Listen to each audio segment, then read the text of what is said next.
Okay, guys, before we start, we're just going to greet two people. Okay, first of all, we have our alum from last year, over here. Okay, Noam Brandress. Noam is currently in Otniel on the way to the Army. And as you can see, he immediately started looking like an Otniel guy right away. Okay, I'm not sure how that happened, but there you go. Okay. And, I'm sorry? You had blue and pants last year? Forget that. I didn't notice him. Okay. And we also have a student of mine from the 1990s named Itai Lahav in the back there. Okay. Itai is a good example of how you do not have to be a rabbi or educator to be involved in Jewish communal work. Okay. In fact, we're all trying to figure out when he actually does his law work. Because he is on the education committee of his shul in Brooklyn, and he's on the board of Barkai. Oh, it's Shama. Okay, and he seems to have time to listen to every shiur on the internet, and yet he supports his family in law at the same time. So that is quite impressive. Okay, so we are going to see a really intriguing story and try to figure out what to make of it, because it's intriguing, but seems very hard to understand. Okay, now many of you, I know a lot of high schoolers like to learn Sanhedrin, specifically the 8th parak. It's like a classic high school parak, because it's got, Rodef and Martyrdom, like a lot of blood and guts, very exciting. Okay, well actually let's do a brief survey. How many of you did that parak in high school? Okay, not as much as I thought, but a good amount. Okay. Is it the same parak? No, okay. You might have done, a lot of people like Sanhedrin for other sugyot as well. They might jump around. For example, the 3rd parak of Sanhedrin has a sugya called asmachta, which has to do with whether it's mutar to gamble or not. That's your thing, you see. So if you're in one of those high schools where they didn't have to do one parak consecutively, they might have done the gambling sugya in addition to the martyrdom sugya. Okay? That's feel? Yeah, we definitely did the gambling. Okay. So in any case, but at the end of the martyrdom sugya, there's kind of a really unusual story. We'll try to figure out what to make of. Okay, and it's going to have, guys, halachic and machshav implications. Really quite exciting. Leviticus source 1. Okay. There's a fellow who looked at a woman, and he got extremely attracted to her. And now he's sick. Like he is love sick, but in a, not just in the metaphorical way. Okay? Giving new meaning. You guys know this more? You did it in Shiur? I did it in Yosef? Like, I like one shiur reference. Okay, so this guy is lovesick. Ubo v'sholarofim. They asked the doctors. Vramu ein lo takana at shetibel. He's only going to recover from his illness if he is with her. Okay, so what do we do now? Okay, amru chachamim. So the sages said. Now you can see why it's in that parak, right? It's parak by martyrdom. So what's martyrdom? You're weighing life against a certain mitzvah. So here they say they're going to die if they're not together. Okay, here we go. Itai, did you hear this shiur from me already? Keep going, I'll find out. Okay, I don't need to be bored. Okay, so here we go. So, what did the Chacham say? Yamut v'al tiba'elo. No, death is better. For death, nothing good. But then, the doctors get a little more creative. Tamo lefanav aruma. What's their new suggestion? Okay, they don't have to be together, but what's aruma? Naked, right? Let us stand. Okay, little biblical tangent here, guys. What is the first time that word appears in Tanakh? Reshit, about who? About Adam. Very good. So you guys know your Tanakh. Right. Vayushnehem arumim. Okay, they are naked. V'lo yitbo shashu. They're naked and? Wow, very exciting day here. Okay, so maybe he'll get better if he gets to see her naked. What do the sages say? Yamut ba'al tamud. No, death is better. Tisaper imo mechrei agader. Now the doctors are getting really creative. What's the 3rd suggestion? Let her just talk to her from behind the fence. Right? He'll do some like over the fence flirting. That'll be good enough. Okay, what do the sages say? Yamut b'lo tisaper mechrei agader. No, better than he dies. Now it does seem a bit extreme, right? That wait, even to talk to her, like it's better than he dies. So we'll come back to that. But now look what the Gemara says. Chadamar, one says, what was the case? Eshet ish hayta. This woman in question was married to somebody else. The Chadamar Pnuya Haita. Oh, we even speak a little modern Hebrew. Well, first of all, in context, what does Pnuya mean? Single. Well, in modern Hebrew, if someone says Ani Panui, what are they saying? I'm free. Very good. Who was that? Ruben, was that you? Who said it? Oh, no, Brandress. Cuz, way to go. Okay, right. If any Israeli, you might say like you're in some area looking for which clerk is ready. You might say Hanish Mishu Panui. Is there anybody who's open, who is free? Okay, so get that word down. Here, Pnuya means single. So this debate, was the woman in the story married or single? Okay, great. Now, Gemara has a key word. Okay, guys, everyone has to know this word. Remember what I said about Shas. Shas is not about memorizing every Aramaic word. You don't have to know the Aramaic word for kumquat. Life will go on. There's like 300 words you do need to know. What does bishlama mean and how is it used? But what? But here's the key, guys. If you know how it's used, bishlama is always followed by something. So it's all about a question, right? Like a long question? Close, you're close. What's bishlama followed by? It's all about a contradiction. Here's why something doesn't work for what. Okay, but you're not nailing it precisely. Let me nail it precisely. Eli, our philosopher and Talmudic word guy. It's followed by two options. Option A or option B. And what's the bishlama saying? It's saying it's either one of them. Oh, David. It's saying go to this opinion. Now we're talking. Eula, way to go. Every bishlama and Shas, guys, is A makes sense, but according to B, there's a difficulty. So it says, as soon as you see bishlama, I am waiting for the word Ella. Excellent. Guys, get that down. That's going to get you through Shas. So what does the Gemara say? Bishlama l'mandamar eshet ish haita shapir. According to who does this story make sense? Right, why are we so strict about this case? She's a married woman, that's why we're so strict. But if she's single, my kulei, why are we so extreme? Remember this, come back later in our analysis. The Gemara seems to think our extreme strictness makes sense if she's married, but does not make sense if she's single. Ariel. There seems to be there's a big gap between sitting at naked and talking over facts. Correct. Okay. So is that a halachic question or a medical question? There's many steps in the middle that you can say that the marriage maybe. Okay, fair enough. I'm going to go for now. So then where it says, Rabamar Mishum Pagam Mishpacha. We're trying to protect the honor of her family. It's so that the daughters of Israel don't become licensed tenants. But what's the point here, guys? Without getting to the specifics, it's a special takana. What's the claim? If you say Pnuya, really, the real law should be, of course, you would talk to prevent the death, but they were nervous about the morals and values of society, and therefore they prohibited it. Got that? Okay, so again, key for us here is, the one says, if it's Eshet Ish, it makes sense. If she's single, we don't understand. No, this was some special takana. Now comes the most intriguing part. Actually, it's not true. The whole thing's intriguing. Then the Gemara says, "V'lensuve ninsiv." Maybe they should just get married. Now again, that assumes I think that she's interested. I hope. Okay, I hope we would not force this upon her. But maybe we could save him if they get married, right? Then he won't be lovesick anymore. It'll be great. The Gemara has an absolutely amazing answer. Lo mityatva date. What would that mean? Lo mityatva date. Guys, I got to do the famous tough shin rule in Aramaic. Mikey. No, I want to get what this means first. What?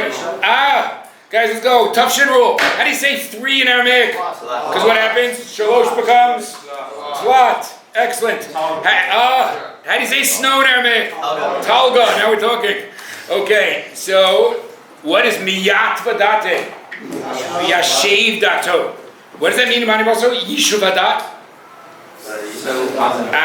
Guys, it all comes together in Hebrew language. What's a yishuv? A settlement. So what's yishuv hadat? Settled mind. That's what it means. When your mind is settled, it's called yishuv hadat. Okay, then the yeshivish guy tells you, I don't have yishuv hadat today. That means I can't concentrate. My mind's not settled. Yosef, you got that down? No, the other Yosef. What? Okay. So now, what's the answer? Lo midyat v'date. If he marries her, it's not going to help. Why not? One of the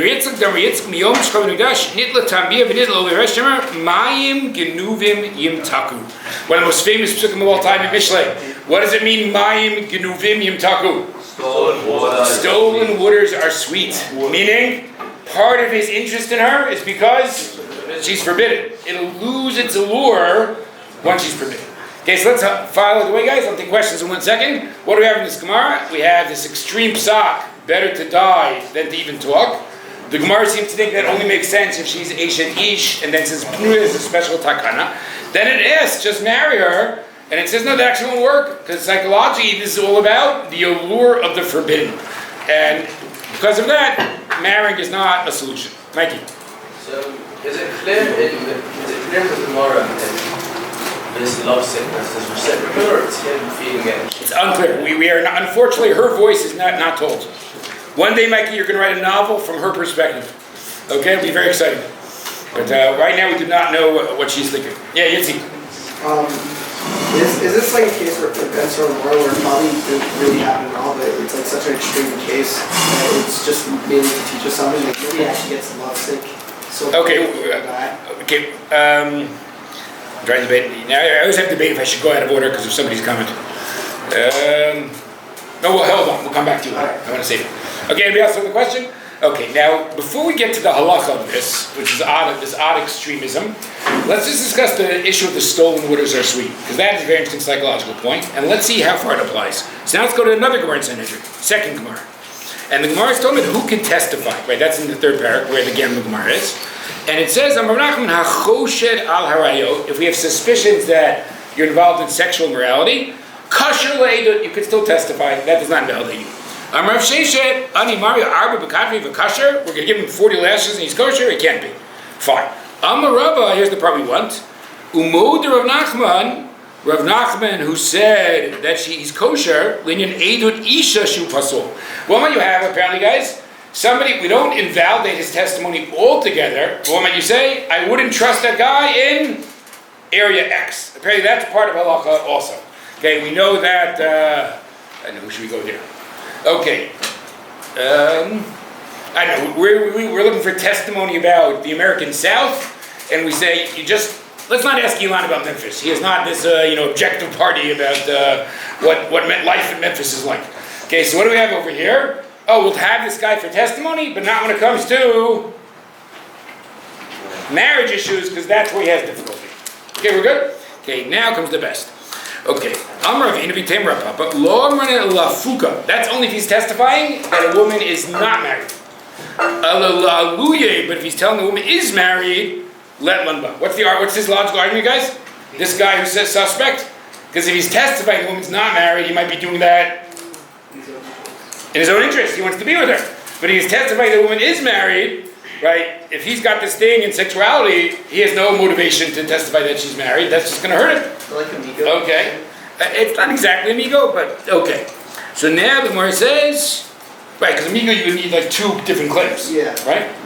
Okay, so now the Gemara says pshita, that's obvious. Mautim, what might you think?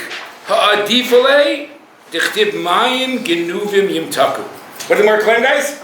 Maybe this guy who likes to fool around prefers that she be married, because again, the argument of stolen waters are sweet. So we're saying someone like that is only going to be motivated to say she's not married. Not true. What if he wants the allure of the forbidden? Okay, Kamashmalan, so the pasuk says, the Gemara says, no, he's still, even a guy like that would prefer that she be available. It'll be much easier that she'll be available if she's single than if she's married. Okay? Well, guys, anybody with a question on that Gemara? Because there is actually a very deep question you could ask. All right, we'll see if somebody gets it. But before we get to the deep question, let me ask this more, is there a contradiction? What did the Gemara in Sanhedrin say? There's two options in Sanhedrin, right? Either he's with her as a Pnuya, or he's with her as he's married to her. And what's the claim over there? He's not going to be happy married to her because he wants to have her when she's usher, namely when she's a Pnuya. Right? That's what the Gemara in Sanhedrin said, first Gemara. What did the second Gemara say? He might testify that she's married rather than a Pnuya because Mayim Genuvim. But wait, does Mayim Genuvim apply to a Pnuya or not? Because what does it say in the first Gemara? But even if she's single, if they're not married to each other, he'll experience the joy of stolen waters, a Mayim Genuvim. What does it say in the second Gemara? Maybe he wants her married so that he could experience Mayim. Well, doesn't Pnuya give that experience? Now that I think is actually an easy answer. Could somebody answer that question? Someone besides my cousin over here. Noam. Could it be that there's like two different levels of forbidden? Okay, excellent. Excellent. So that's the easy answer. You're going to say that, right? No, I was going to say that like in one case he's married, it's married to him. In one case it's married to someone else. Yeah, we're not asking about the marriage contradiction. We're asking, is Pnuya, does Pnuya provide the joy of mind Genuvim? Oh, okay. Right, the first Gemara seems to indicate it does, and the second Gemara seems to indicate it doesn't. Okay, so everyone go to the Aruch LaNer. That's from Yaakov Etlinger. He was a German rabbi in the 1800s, one of the first Orthodox rabbis to go to college. Okay, so he says, look at the last line. Ulefi godel havera rav tahanato. No, I'm exactly your answer. What can one say in the psychological word of stolen waters? That it's not yes or no. There's a range, meaning the more forbidden, the sweeter it is. And if you say that, there's no contradiction. Because what's the first Gemara saying? A pnuya is sweeter than a woman that you're actually married to. What's the second Gemara saying? Somebody else's wife is sweeter than a pnuya, but that's not a contradiction. There's a sliding scale of stolen waters. Okay, so that's the easy part. But now let's get to the deeper question. What are we claiming here, guys? What was the Hava Amina? That somebody might falsely testify that a woman's married in order to enjoy Mayim Genuvim. What's the problem, guys? Again, I'm going to say the sentence. Someone's going to falsely testify that a woman's married to enjoy Mayim Genuvim. Joseph Molman. Maybe master to him whether or not she's. Well, as if he's fully testifying that she's not married. Yes! What do you mean? But if he's falsely testifying, what does he know very well? That she's not married. So is it providing the joy of the allure of the forbidden when she's actually, it's not true? All right, Ilan Lo, what do you say? Maybe it's. I mean, I don't think he would be, having relations with her publicly also, but maybe it's kind of like a public perception thing. Oh. Like he wants to be suspected. Excellent. Excellent. Yosef Norman, what do you say? I'd say a different thing is just this this sort of person is not a God-fearing man. So the psychologist set up that forbidden is not based on whether God means the or whether the Sanhedrin or whatever. Okay, very interesting answer. Yitzi, very good, Yosef. Maybe falsely adds the thrill to it because if he's found to be zoning, he would be killed. Oh, that's very clever. Put that in your personal more, Yitzi. Yeah. I'd say even further that if he testifies that she's married, and even if it's a false testimony and it goes through, she is actually married. You're saying practically from a practical logical perspective? Yeah. Okay, although, let's say we discover it's a falsehood, she wouldn't be charged for adultery afterward, right? Okay, so look at the Aruch LaNer, guys. Once again, Yaakov Ellinger. Look what he says. He says, wait, L'chora hu hayadam deshkuim meshaker. He knows very well that he's lying. Imkein etzlo ein zemayim genuvim. This should not be providing the joy of stolen waters. The Yeshon Pershim Merkaku di pnuya. If she's pnuya, yachol avol beita b'ferhesya. Yalo, like you said, he could openly go to her house. Avol imach zekot leishadish mishum lazut sfatayim strach lavola bihiganev uvehechavei. How will he have to come upon her? What do you mean, guys? Higanev uvehechavei. Like a higanev? Like a thief in the night. That's how he'll have to be with her. The Havmina da Difle da Vyasul B'neiho, even Asura Alem B'neiho Ulam. What will he be satisfied with if? You said it. Yosef, you said it too. Asura Alem B'neiho Ulam, as long as the world thinks that she's married. Meaning there is something, it's interesting psychology here. The thrill of the chase. The thrill of like Mission Impossible, right? That is it, and you can create that even if she's not actually married. You still have to sneak there in the dead of night and find a way in, right? And therefore, the claim is you'd still have mind Genuvim. Now, once I mention Mission Impossible, I have to make fun of Mission Impossible movies for 1 second. Okay, so I am not really an action movie guy, but my younger brother, who teaches at Frisch, likes action movies. So he's on a plane recently. And it's one of those cheap planes we have to pay for the audio. Only domestic flights do that, right? You have to pay for the audio? Pay for that. Yeah, I mean you can't listen to the sound of the movie unless you pay. I think it's So you can watch the movie silently. What? I don't know. No, because in LO you don't have to pay, you just get it, right? So you can watch the movie silently. It might be international if it's domestic. Okay. So in any case, he decided he was irritated, he didn't want to pay. And they were showing one of the Mission Impossible movies. So he watched it, and he said, wait, It's the exact same experience with or without dialogue, right? Dialogue is just optional, right? He says the plots are silly anyway. All you need was the action scene, so it's the same experience with or without sound. So that's good. I'm going to say a new rule for life, guys. If any movie is the same experience with or without sound, it's probably not such a great movie. Okay, but in any case, there you go. No, he said he was just watching it. Oh, so nothing. Nothing. If he was reading captions, it's a different story. Okay. Anybody a huge Mission Impossible fan now that I made fun of it? Maybe I embarrassed you out of saying it. Oh, okay. There you go. Thank you, Evan. Okay. Do you think the dialogue is crucial? What? You think? Oh, there you go. See, you agree with my brother. Yeah. But my brother agreed. He had a good time. Right? He wasn't saying it to reject it. He just thought it was funny that the dialogues are relevant. Yeah. If let's say folks testify that a woman is married or she isn't, and the courts take that as a believer, does that mean that effectively she doesn't become married? So, can you say the case again? Like if there's a false testimony that she's married, and the courts accept it, they don't figure out that it was false, does that mean that she then becomes married? Look, the court would have to treat her as married because that's all they know. But as it were in the heavenly court, she's not married. Right? Okay, we're good, guys? Okay, so we're now going to move on to why they're so extreme. Just to review for a second, we saw two aspects of the stone waters issue. One aspect was, is there a contradiction? And we have Noam and the Archaner's answer that there's this scale of forbiddenness. How sweet it is a function of how forbidden it is. And then we had the idea that an amazing aspect of humanity, we so like the thrill of the adventure, the excitement, it doesn't even have to be real. As long as you think, or society thinks you're doing the forbidden, so that's good enough for you to experience the sweetness. Noah? It's interesting because it's it's still a very different kind of, excitement for me. Because when I said the first time, I kind of imagined this, it's interpersonal, because there's a husband involved and stuff, and that's the reason drawing something from. But then in the second case, he's really just drawing it from, the halachic, ramifications, it's not allowed in the public. The second case. Wait a second. What's the first case? What's the second case? The first case is actually there's an actual other person involved. Right. The first case is an It's completely. He's drawing from a completely different place, even though. You mean that's some of the allure? Right. Yeah. Okay. Okay. Anybody else for this? Okay, great. Let us now move to the fundamental question today, which is why are the sages so extreme? Okay, I'm going to see four approaches, and I think you'll see that the difference between them is quite significant. Okay, let us start with the Ran on the bottom in source 6. Okay, so let's ask the question simply, actually, guys. We know that halacha values human life tremendously.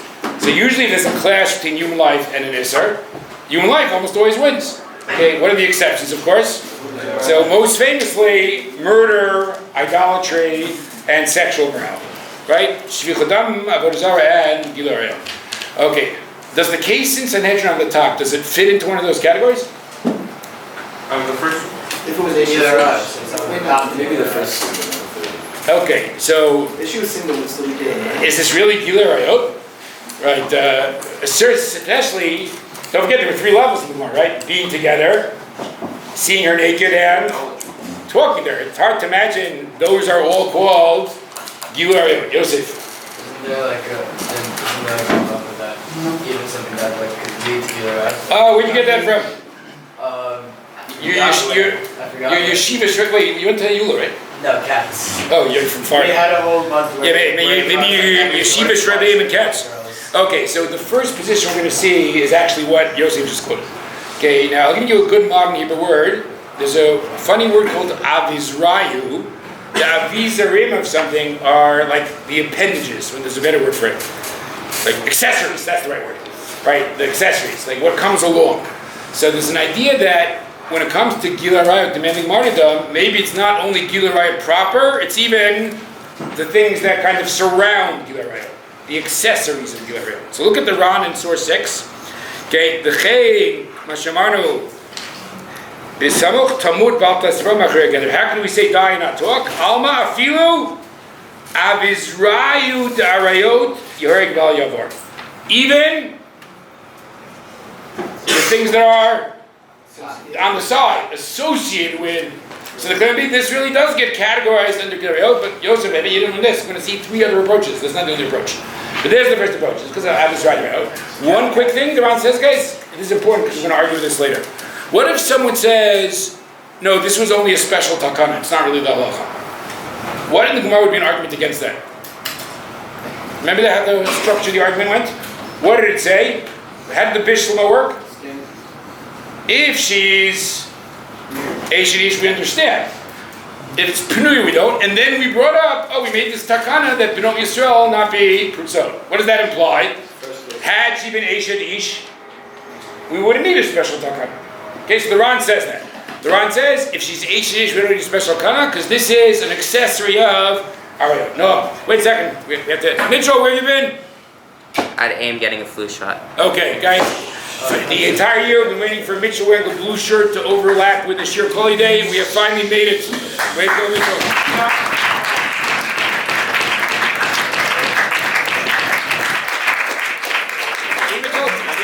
It's an exciting day on the show, Mitchell. Yes. Okay. Just for you, Rabbi. Okay. I am truly touched. Okay. No. Is it possible that in order to do the doctor, it's more like the rabbi with the doctor is more the commentary on the initial philosophy and feel I mean, you're saying that we might not really trust the doctors. Okay, excellent. So that's what I think Yitzi was getting before, which I pushed off. Everyone turn the page, please. To Archaner is really dominant today. Yaakov Ellinger once again. Now, once we've mentioned him 3 times, I'm going to say something else about him. Just you should know this is a very important issue. Okay, there's an idea out there that contemporary Jewish secularists should not have the same status as they had 2,000 years ago. Somebody said to you that once we didn't count Mechali Shabbos for minyan, but today we will. You heard that idea? Okay, so one of the first, now there's several arguments in that direction. I'm not going to go through right now, though it's quite interesting. One of the first tshuvot about that was actually by this Rav Yaakov Ellinger. Like he wrote a tshuva in his tshuva called Binyan Sion, and he wrote about people in his community, and it was very confusing because he says they might go to shul in the morning and then like be Mechal Shabbos in the afternoon, which is something obviously that we've encountered also in this world. So at that, he argues that they should not have this. I think he's discussing wine and not discussing minyan, but he's one of the important shuvot that contemporary secular Jews have a different status. Okay, let's see what he says. Go to the. We start from the beginning. Says the Aruch LaNer. Big Gemara Yomot, excuse me. Yomot will this from together. Hanimuki is Katavatam. What's the first reason we said? The Mikri of Israel Orayta, like the Ran. Lo Dati Nirav Shlomar, Dinidar Malalu, Lo Ratzu Lismok Od Adivrei Harofim. What does he claim is the real pshat in the Gemara? What's Lismok? What did the Chacham say? We cannot trust the doctors. Now, most of them would say, guys, give me good arguments why we can't trust these doctors. So most of them would say, that's absurd. That if he talks to her behind the fence, it's going to save his life. Even beyond that, give me another argument against the doctors based on this Gemara. Dave G. Excellent. That's exactly what he says. You can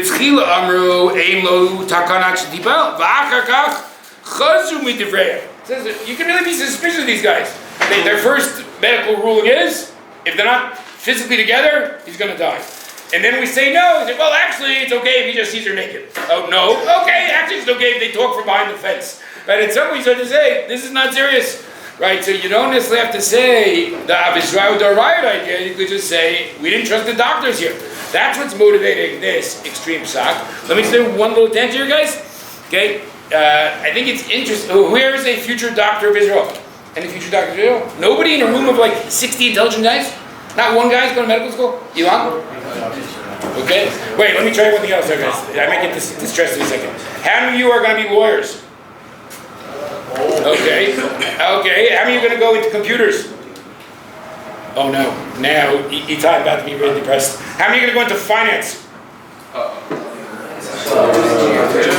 Wait, what are all the rest of you doing? Engineering. Okay, how many are you doing engineering? Yeah. Oh my God. Engineering beats finance. Whoa. Okay, here's what to say about medicine though. Guys, we are used to the idea of doctors having a lot of authority in our society. Okay, you should just realize, and I'm not saying it's wrong, for most of human history, the doctor was just as likely to kill you as to save you. Okay, that's why it's very easy to read about doctors that you really have a sense that our relationship with the medical profession is very different. Just to give you one example, guys. For hundreds and hundreds of years, what was thought was a great cure. Okay, how about leeches? Okay, we'll do a good bloodletting. right? That's what Okay. barbershop thing. What? Yes, that's why barbershops are white and red, right? The pole. Because you can go to the barber not just Gabe Goldstein, you can do bloodletting on the side, right? And have like a special discount if you add bloodletting. Okay, so, Especially around Pesach. and guys, you might think, oh yeah, but that was from like 800 years ago. No, they were still bloodletting in the 1700s. Okay, so just realize that, in fact, some people claim that George Washington died because of bloodletting. Okay, but in any case, just realize that about doctors in general. I'm going to say one more thing. It's true that modern medicine does amazing things. I'm not putting it down. But if you ever had a complicated medical case, you'll discover that even today, medicine is hardly an exact science. Right? There's still a lot of guessing going on. And again, I'm not saying that it's a criticism. It's just, we shouldn't get the sense, oh, but in science we just prove it and we know the answer. Human history tends to not change at a given moment. It's a process. So I give a very simple example, right? Let's say we say in the late 1700s, it was very popular to write romantic poetry. Okay? We had Wordsworth and Blake and Coleridge, exciting. Then we moved on to Victorian poetry in the 1800s. So we had, Browning and Tennyson. Nobody got up one day in 1823 and said, here's the day. We used to be romantic poets, now we're Victorian poets. Right? No, that's not the way life works, right? There's this steady, so I can't pick like a time it happened. I just think what happened in modern medicine, it started to work, right? People started to live longer. One might argue that perhaps the biggest jump was antibiotics, arguably. But maybe antibiotics was the biggest jump. So all of a sudden, because of medicine, people are living until their 80s and not dying at 40. Right? So I assume that's what carried the day at the end of the day. Was the Rambam a good doctor? Was the Rambam a good doctor? I would say for his time, he was excellent. How's that? I do not think you would want to go there. That is true. Yeah, I was going to ask, would you trust him today to use your doctor? No. Okay. Okay. We're good? Oh, good. Okay. Okay, so I'll give Shiur this some other time, but some of you know that there is a position that think that Chazal have to be right about everything. And I would say there's no reason to say that. I say Chazal are authorities in Jewish things. They're not authorities in everything else in the world. So if there's a medical cure in the Gemara, what would I say? That was just the medicine of the time. There's no reason to assume that. Now again, other rabbis will give you a different answer, but that's what I would say to you. But we need Charlie. Is Charlie in the room? Charlie, this is the greatest. So if you learn Tanya, by the way, I have to say one more thing about how entertaining our yeshivas. Yesterday, at the end of morning seder, Charlie was learning a Yiddish sefer. Right? What other ATO programs have guys learning in Yiddish during morning seder? Okay, I'm not sure if God was thrilled, but I thought it was very exciting. Okay, very good, Charlie. Okay, I didn't test him whether he understood it or not, but he was learning it in Yiddish. Okay, so let's say you're learning the Tanya, guys. So Tanya, the first part is called Likutei Amarim, but then there's a part of Igro, of letters he wrote to his Talmidim. Guys, letter 22, Chav Bet, is the greatest letter ever. What does he say in letter Chav Bet? Why are you my disciples? Why are you asking me all these mundane questions? Like, where should I invest my money? Like in wood or in cotton? That's not what rabbis are for, right? We are here to answer halakhic and hashkafic questions. We have no special knowledge in the world of business. Now, I think it's amazing because if I ask you today, I hope I don't insult any rabbis in the room. If I ask today, which Hasidic group conveys the idea that the Rebbe knows everything, I think the answer would be Lubavitch. Right? Think about how many stories there are about, but Lubavitch Rebbe gave great advice about, indoor plumbing. Right? He gave great advice about everything. But it is interesting that the first Lubavitch Rebbe said, don't ask me mundane questions. That's not what being a rabbi is all about. Okay? We're good? So I would say the same for medicine, right? Rabbis are not medical professionals. They use the best medicine of their time. Yeah, got it. If we don't follow the medicine of Chazal, then why do we think that it's in meat and fish? We don't think so. That's common. Okay. It's just no way.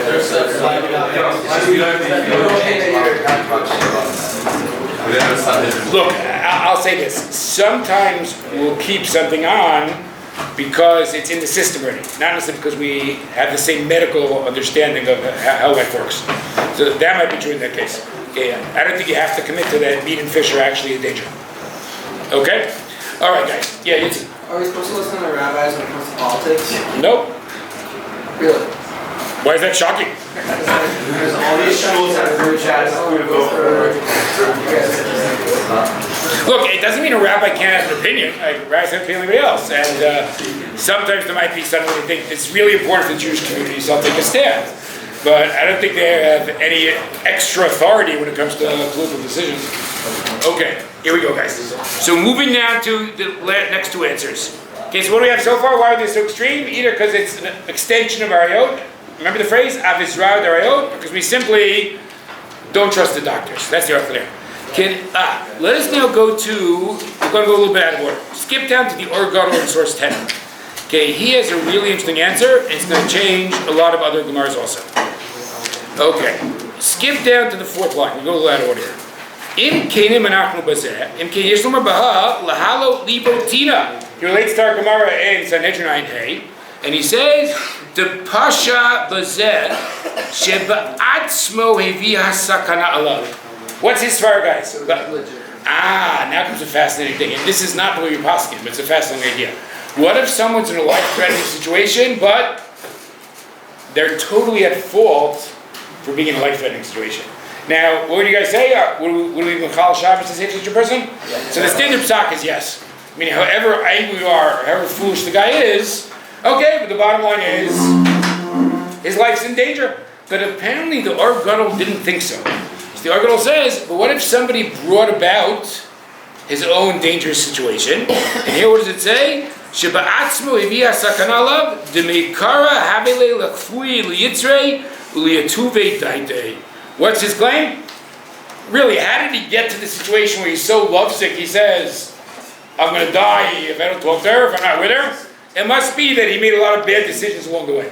Right? He could have found ways to calm down, to do something else, go for a jog, find some way to get it together. Right? That's what I want to point out. I'm really emphasizing this because not everybody goes with the Yeshivat Orayta answer. According to this third answer, why would we not let him be with her to save his life? Because he is responsible for the Pikuach Nefesh situation. But now, sometimes, guys, you say something and get very interesting impact on another Gemara. Okay, there's a famous one you guys probably all know, that Hillel had to climb on a skylight. Why did Hillel have to climb on a skylight? Because Hillel was poor and could not pay the entrance fee to the Beit Midrash. See, he listens to the Shiur from above. His teachers are two people named Shmaya and Avtalyon.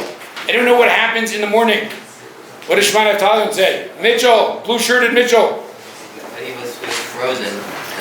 So much snow had fallen that he was frozen in snow on the rooftop, and therefore they expected light to be coming in, but it was dark. Anyway, this is great, guys. It shows you the literary beauty of Torah. Okay, what do they say? Bishar, I don't know the exact language. Actually, no, we might as well quote it properly. Okay, so Shmai and Avtalyon say, by the way, it's Shabbos morning. We'll get back to that in a second. Shmai and Avtalyon say to each other, here we go. B'chol yom habayit me'ir. What do we experience every day here in the Beit Midrash? It is illuminated. V'hayom afel. But today, it's dark. So guys, could that work on two levels? Yonah Franklin says this, he's a professor of Haggadah. What's the simple level? Usually light comes through the skylight, but it's dark because there's a body there. What's a more symbolic way to take it? Yeah, Mendy? Okay, I'll go even further. Why was Hill not able to get in? Because he couldn't pay. Here's this poor guy. He pays every day and gets into the Midrash. One day he can't pay, and you can't find a way to let him in. Right? You insist that he's on the outside. It's a dark day in the Beit Midrash. It is not only physically dark, it is morally dark. Okay, so that I think is very powerful reading the Gemara. But Kol Yom Habayit Meir, Beit Midrash is meant to be an illuminating place. Hayom Hafel, it's a dark day. But then what do they say afterward? Ra'ui alav l'chalel alav et Shabbat. What does Shmai and Avtalyon say to each other? This Hill is such a good guy. It is fitting even to Chal Shabbos to take care of him. By the way, it's not so obvious in the Gemara where the Chal Shabbos is, but somehow maybe they had to light a fire, but someone taking care of him, they were Chal Shabbos. Now, isn't that a funny phrase? Ra'ui zeh, this guy's appropriate to Mechal Shabbos. We're Mechal Shabbos not just for Hillel, we're Mechal Shabbos for the village idiot also, we're Mechal Shabbos for anybody. So what did they mean when they said Ra'ui zeh l'chal levet Shabbat? So guys, if you hold like the Argano, what are you going to say? What's the pshat? Excellent.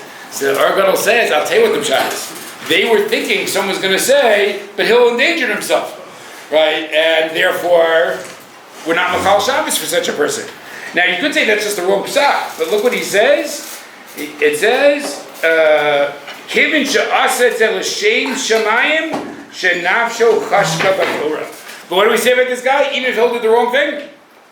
No, but where did it come from though? It came from such a positive impulse. Like he was desperate to hear the shiur, and therefore, even though maybe it was halachically wrong, but you wouldn't view that person as, oh, he's just this criminal who creates dangerous situations. Therefore, we would say it. Okay, so again, we'll take comments now. But what's the third answer on the board so far? Third answer is that if you endanger yourself, maybe we don't apply to Pikuach Nefesh.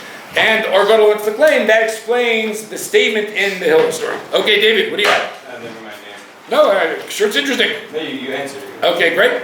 Okay, everybody good with it? We're okay? By the way, David, Itai also went to Flatbush. You guys can get together at the next Flatbush reunion. Okay. Is anybody this year going to Cooper Union? Okay, so I can't resist telling this Cooper Union story. Okay, so as you guys know, our beloved Madrid Efi Muslim went to Cooper Union. You guys hear that? But here's the great part, guys, about the Cooper Union athletic teams. Okay, Alicia, are you there? Is Alicia? Okay, here we go.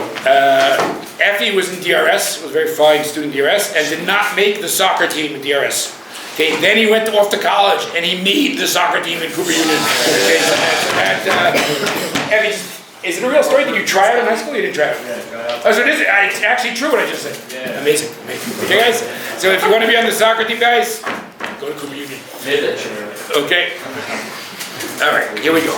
What about, maybe there's there is a fourth answer, but before we get there, let's point out what the extent of this will be, because I have to sneak this in. So I'm going to go down to 11 and 12. So again, what do we have so far, guys? 3 different answers, right? Why were they so extreme? Averot darayot, or we didn't trust the doctors, or because he put himself in danger. Okay, how does this play out in Psak?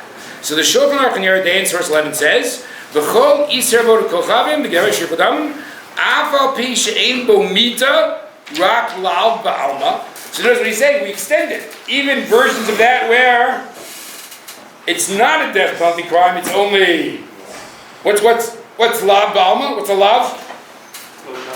It's a prohibition, but a prohibition without a death penalty.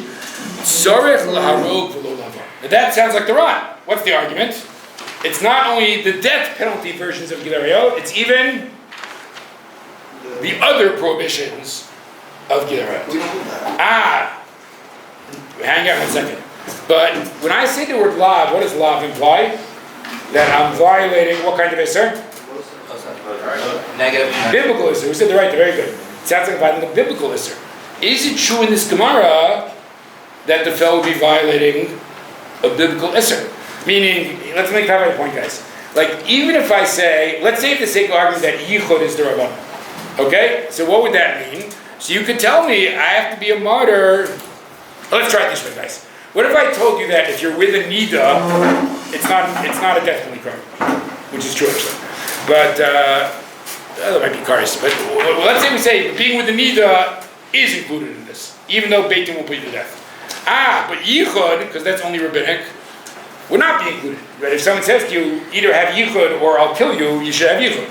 Okay, we're good with that? So even this expansion might be limited to the Oraytas. But now, what about the story?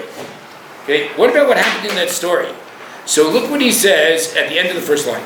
Okay, Ubivadai, I'm in the Shachar, I'm sorry, the Shachar of Shabtai HaKohen Rappaport, a commentary on Shulchan Aruch. Okay, end of the first line. Ubivadai shudvar melu einam gilarayot mamish, ela she'oven belo tikvu legalot erva. Shehu gam ke, shehu lav the gilarayot. Okay, here we go, guys. This is something that is like ABCs of every high school class ever, right? Every shiur on Negiah. Okay, is kissing your friend's wife, is that Issa D'Oraita or Issa D'Rabbanan? So it's a famous debate between No, nobody ever learned this? Rambam and Ramban. Good, who said that? Okay, Mickey, why do you know that? Okay. You didn't learn that in England? They didn't tell you that? Okay, so very quickly, guys. How does the pasuk? What verb does the pasuk use? Lo tikravu l'galot erva. And what's the claim? What's the drasha?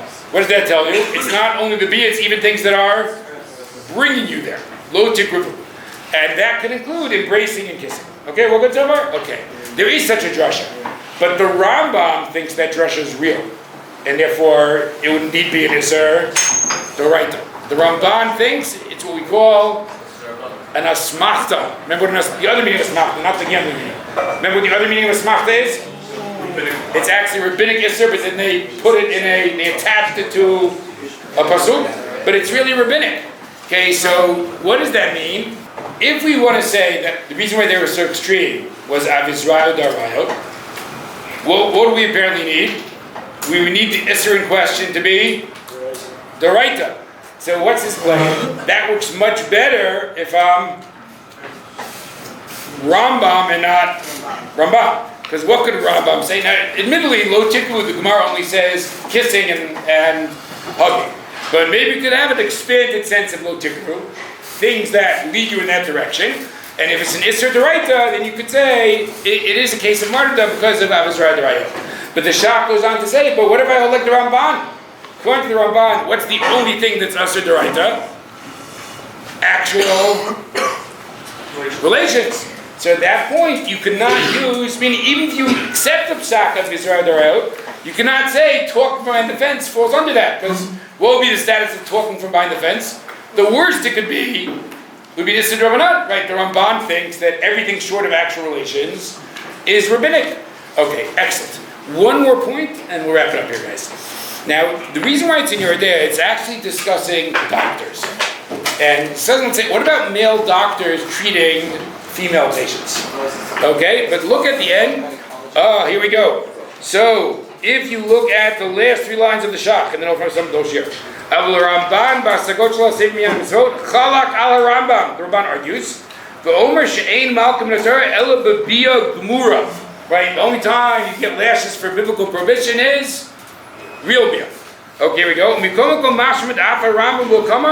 Even the Rambam, this very famous guys, el k'she'oseh chibuk v'nishoch derech chibat bia. Okay, what is the claim, guys? It is only if it is erotically charged contact, not any contact. Okay, some of you know Rav Moshe Feinstein is a famous tshuva where he says you can ride on the New York subway. Okay, because you might say, okay, but you're going to bump into women on the subway, crowded on that, A train in the morning. But Rav Moshe says, yeah, but what? You're on the one. Yeah, even the one train. Okay. Wait, you're from Florida. What do you know about New York subway system? No, I mean, I live in New York a bit, but nothing. I'm talking about the one in your July. Yeah. Oh, okay. Sorry. That's got it. Wait, you mean like the light rail? No, like the one bus. Oh, the one bus. Okay, I'm sorry. When you said the one, I was thinking you like the. Okay, fine. Yes, you can. What's the most argument, guys? That when you're crowded together in the subway, that is not derech chiba. That is not sensual or erotically charged or affectionate. You're just irritated because you're crowded together on the subway. Okay, so what is the Shach saying over here? That would be why he doesn't have a problem with male doctors caring for female patients, right? The argument would be that in context it is not derech chiba. Okay, one comment, and I'm going to summarize this year. Mikey. Does Rav Moshe Feinstein hold that Shochet only applies to sexually charged contact? Yes, I'll tell you why it comes into play. Okay, I am certainly not in favor of the sexual morals of the broader Western world right now, but if in a business meeting someday a woman extends her hand to you, I would certainly shake it and not embarrass her by saying I don't touch women. Okay, and what would be the argument? That this is not derech chiba. This is not the kind of contact that was included in the prohibition. Okay? Yeah? Is that obviously saying like that's not touch that gets done with different people, but you get done with nothing at all? I think that's the way we understand it, yeah. I have to check the language of the Shach more carefully. Okay, quick review, guys. Okay, we had a Gemara that said that they won't even allow the guy to talk from behind the fence. Okay, then it said, what about getting married? Couldn't that solve the problem? Why not? Why didn't get married solve the problem? Because he wants forbidden, Mayim Genuvim. What is the second Gemara of Mayim Genuvim? Somebody who has a problem with sexual temptation can't testify. What did the Gemara say? He can't testify to release her, but maybe he can testify to say that she's married. The Gemara said, no, that's obvious. No, it's not obvious because you might think he wants her married because he wants to create Mayim Genuvim. We learned two things from there in the Aruch LaNer. Number one, Mayim Genuvim might be a scale based on what the relative prohibition is. Two, even more interesting, what do we learn about human psychology? You might love Mayim Genuvim even if it's not actually true. The mere imagination of Mayim Genuvim, and you have to sneak in, that's enough to create that appeal. That is pretty remarkable. Then we had trying to understand the story. Now the Gemara said if she's Pnuya, it's a special takana. But if she's Eish and Ish, it seemed to make sense. Why would that be? Okay, three answers. We'll leave the fourth for another day. According to the Ran, why can't you? Because you have this expanded sense of Arayot. Remember the phrase? Avizrayu Darayot. If you are the Aruch LaNer, we just think the doctors are ridiculous. If you are the Or Gadol, now again, we don't pass in this way, guys, but it's not a crazy thought. Maybe when people are responsible for putting themselves in danger, at that point we don't say people are venture. It's not true. Okay, finally, we got to the bottom line. The Shulchan Aruch does seem to pass like the Ran. He says we have this expanded sense of martyrdom for Arayot, but we noticed two things in the shot. First thing we noticed, that would be different if I'm Rambam or Ramban, because apparently Avizrayu would not apply to rabbinic things. So he thinks, according to Ramban, you can't expand it beyond Bia. The only thing that could require martyrdom would be the actual relations, if you're like Ramban. Then for Rambam, what's the other factor he throws in? Even Rambam only says it's Asur D'Oraita when? It is Derech Chiba. But if it's something that doesn't involve a sensual or erotic element to it, right, at that point, you would not view it as included. All right, we have a final question? All right, guys, everybody have a great Shabbos.